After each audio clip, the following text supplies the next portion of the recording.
L'espace numérique de santé, est-ce le début du big data à la française? Pour en parler, Bernard Ben Saïd, Nicolas Pistorio et Frédéric Boursier. On les applaudit. Est-ce que ça va révolutionner les choses? C'est la question qu'on va leur poser.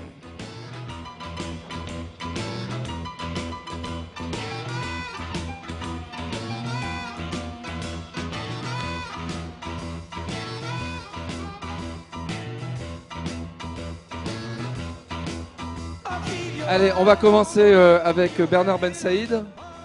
Donc Bernard Ben Saïd, je le rappelle, président de Docté Gestio. Toi, tu dis que sans le numérique, on n'y arrivera pas.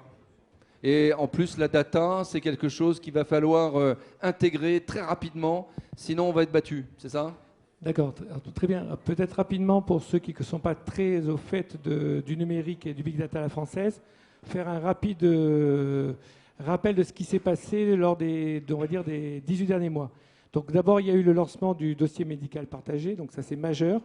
C'est pour la première fois en France, l'ensemble des professionnels de santé, l'ensemble des établissements de santé se sont engagés à envoyer dans le cloud les informations médicales de tous leurs patients.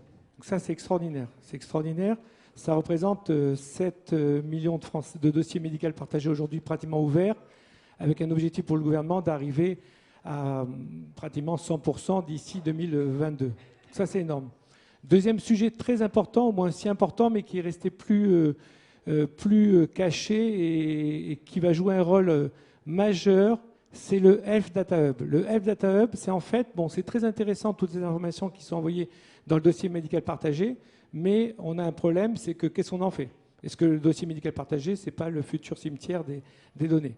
Alors le Health Data Hub, c'est très différent, c'est tous les acteurs du système de santé, tous ceux qui possèdent de la data de santé, donc vous, moi, les établissements, les hôpitaux, les praticiens, peuvent, s'ils le souhaitent, transférer leurs données numériques dans un cadre structuré qui peut être immédiatement traité par tous les algorithmes de l'intelligence artificielle. Donc le big data à la française, il est parti. Il est parti. Donc ça veut dire que tout le monde peut l'utiliser là aujourd'hui autour de cette table? Alors tout le monde peut ouvrir son DMP. Je ne sais pas qui a ouvert son DMP ici. Il y en a quand même peu, hein. C'est à peine 5%. Hein. Bon.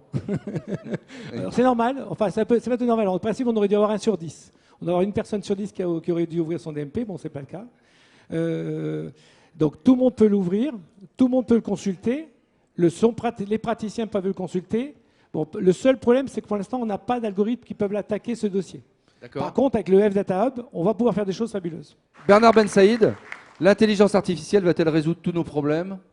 On en attend trop. Je pense que les Français se trompent. Ils se trompent parce que là, on a un sondage qui dit le numérique, les nouvelles technologies, la science en général n'a eu aucun effet sur la vie des Français. Moi, je pense exactement le contraire. Je pense que ça, si vous voulez, ça a eu des effets majeurs. Je vous donne un exemple. Quand je nais en 1961, il y a 60 ans, on vivait, l'espérance de vie des Français était de 70 ans. Aujourd'hui, on est à 85 ans. On a gagné 15 ans d'espérance de vie, numéro 1. Numéro 2, grâce aux nouvelles technologies, grâce à la science, on a gagné 7 ans et demi de temps d'usage. Combien de temps on prend maintenant pour organiser un voyage? Combien de temps on prend pour traverser la France? Combien de temps on prend pour faire ses courses, etc., etc. Donc on a gagné globalement les nouvelles technologies. Donc tu veux dire qu'ils vont changer d'avis dans les années qui viennent? Je pense que les Français se trompent massivement. Bah oui. Attendez, deuxième point très important. Je pense que les Japonais, quand ils nous disent qu'il faut prendre sa retraite à 80 ans, ils ont juste tout gagné, tout compris. Pourquoi? Parce que si on a gagné 15 ans d'espérance de vie en 60 ans, quand moi je suis quinquat et je suis à la fin des quinquats, quand j'ai 60 ans, en fait j'ai 45 ans. T'es quinquados, toi, en fait? Non, je ne suis pas quinquados. J'ai 45 ans. Et à ce moment-là, eh bien, on revoit tout, on revisite tout notre modèle. Et c'est avec ce modèle disruptif qu'au lieu de dire l'erreur de Faust, eh bien, on trouve une solution à la française.